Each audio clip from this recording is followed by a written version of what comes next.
If you have just joined us, welcome to Central News. Waikato Regional Council is the first local government authority in New Zealand to be given extra powers by Maritime New Zealand to investigate serious incidents on the water. Aimee spoke with the council's navigation safety manager. Hi Nicole, now tell us about the Regional Council's new increase to maritime responsibilities. There were incidents that occurred on the regions of the Waikato waterways that were serious enough for people to require medical attention. Maritime New Zealand and the New Zealand Police were, unfortunately, they've got a lot of resourcing constraints and they deal with fatalities, and they weren't available at that time. This sort of highlighted to the Waikato Regional Council and Maritime New Zealand that there was a potential gap, and there was some sort of mid-level offending that wasn't being investigated. So can you tell me a bit more as to why this was necessary? Okay, so because there was this section of incidents that were going unmonitored and largely uninvestigated, the Waikato Regional Council has the function of navigation safety delegated to it by Maritime New Zealand, and so it's really important to us that the people in our region feel safe on the waterways, and if I guess it was a way to, it was important that people were held accountable for their actions on the water in the same way they would be on the road. So what does this mean for the Regional Council? So it means that we're able to step into that role more easily. We were before, but this just means that it's a more seamless approach.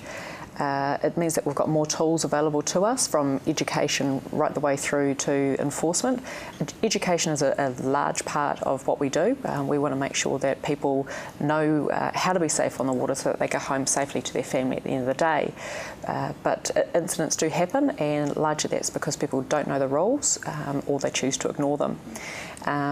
So this was a way for us to sort of cover all of that whole spectrum of things, from that low-level offending where it would just normally be a fine, through to putting people before the courts where it's warranted.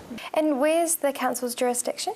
So our area covers all of the Coromandel, coastal waterways and inland, through Waikato from port, from Tuakau, right the way through all of the Waikato River, right the way down to the mountains, but not including Lake Taupo. So what was the process to gain this increase? Waikato Regional Council approached Maritime New Zealand to discuss the merits of it. We had some ideas about how that could work and how we could form a better partnership together. We sort of discussed that, and the correct clauses within the Maritime Transport Act were sort of discussed and then chosen from there, and then it was just about the process of how that actually happens, to going through the right legislation to make it happen. And how long have these new powers been available to council members? We officially got them in December 2012, so just before the start of the busy season. And they were signed off then by the Director of Maritime New Zealand, Keith Manch. And what benefits have there been so far? Ease of investigation comes to mind. Any potential barriers were removed. Probably an example is a case that's already been before the courts, where we had the need to go onto private property to take photographs for evidential purposes of two vessels that had hit each other head on, and it meant that if the people had been resistant to us doing that, then we could have easily gone to the court and get a search warrant. But they were very cooperative, and they wanted to have it investigated so that we could all learn from it. So how were council staff assessed as having the skills to exercise these new powers? So 4 staff members have been selected so far.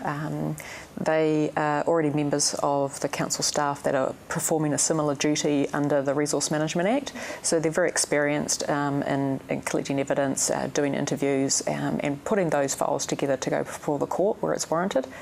Their CV along with a resume were given to Maritime New Zealand, and Maritime New Zealand went through and assessed them against what their investigators would have to go through to become an investigator for Maritime New Zealand, and then those particular people were given the warrants. And what is the training process? So the training potential new candidate would have to show that they have got similar skills under another legislation, and that they could perhaps become conversant with the Maritime Transport Act. And they'd have to follow the same process, provide their CV, and Maritime New Zealand would go through and assess them. So what challenges do you think you might face with the joining of the various organisations? We're very lucky that we have a really good relationship with Maritime New Zealand and the New Zealand Police in our area. So when an incident happens, one of us will be the first to know about it, and we've also had incidents where the media has been the first to know about it and we've read about it. So we've all got a liaison person and we'll discuss who's got it. So if it's a fatality, then the New Zealand Police have the obligation to investigate under the Coroner's Act. So we would certainly not be involved in a fatality. We have helped New Zealand Police in the past where they've needed to get access to a particular spot on the water, so we'll act as their skippers and they'll use our boats to go in there. Maritime New Zealand have got quite a busy portfolio looking after the fatalities as well, and commercial activity, where they've also got a responsibility with health and safety.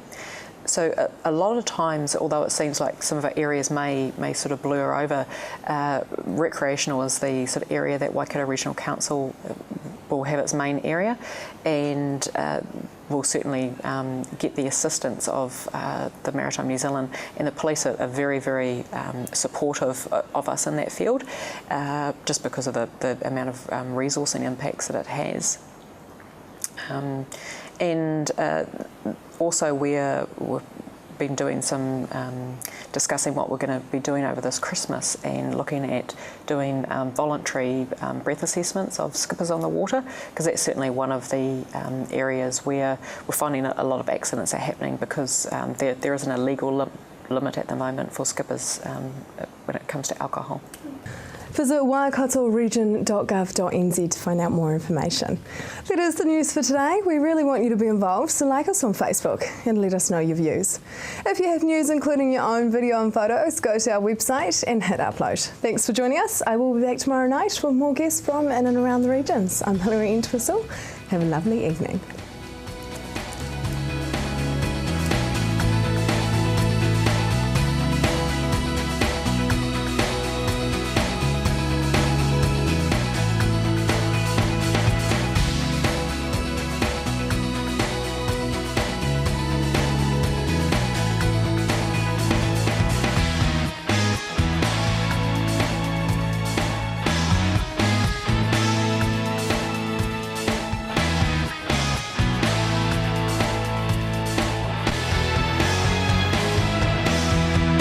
This has been an Alpha Media production, a division of Television Media Group.